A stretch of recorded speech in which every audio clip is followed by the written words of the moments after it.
मळवीवाडी जमीन व्यवहाराला नवे वळण, खरेदीदार विक्रेत्यांवरही फौजदारी कारवाईची मागणी। कथित बनावट आदेशाची माहिती असतानाही व्यवहार झाला का, चौकशीची मागणी।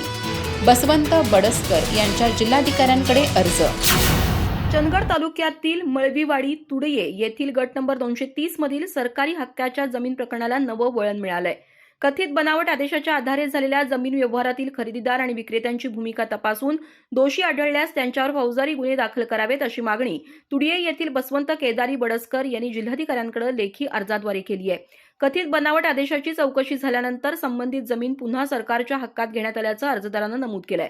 मात्र या आदेशाच्या आधारे झालेल्या खरेदी विक्री व्यवहाराची संपूर्ण साखळी तपासावी अशी मागणी करण्यात आली आहे। गट नंबर 230 मधील जमीन सरकारी हक्काची आणि वर्ग 2 स्वरूपाची असल्याची माहिती खरेदीदाराला होती का, तसंच जमीन वर्ग 2 मधून वर्ग 1 करण्यासाठी वापरण्यात आलेल्या कथित आदेशाची सत्यता, फेरफार नोंदी आणि त्यानंतर झालेला व्यवहार यांची चौकशी करावी अशी मागणी आहे।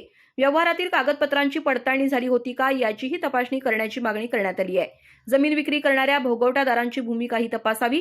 खरेदीदार, विक्रेते किंवा अन्य व्यक्तींचा फौजदारी स्वरूपाचा सहभाग आढळल्यास संबंधितांविरुद्ध FIR दाखल करावा अशी मागणी अर्जात करण्यात आली आहे। अर्जाची प्रत अप्पर जिल्हाधिकारी तसंच संबंधित तहसील प्रशासनाकडेही देण्यात आली आहे। या मागणीमुळे मळवीवाडी जमीन प्रकरणातील तपासाची व्याप्ती वाढणार का याकडे तालुक्याचं लक्ष लागलं आहे।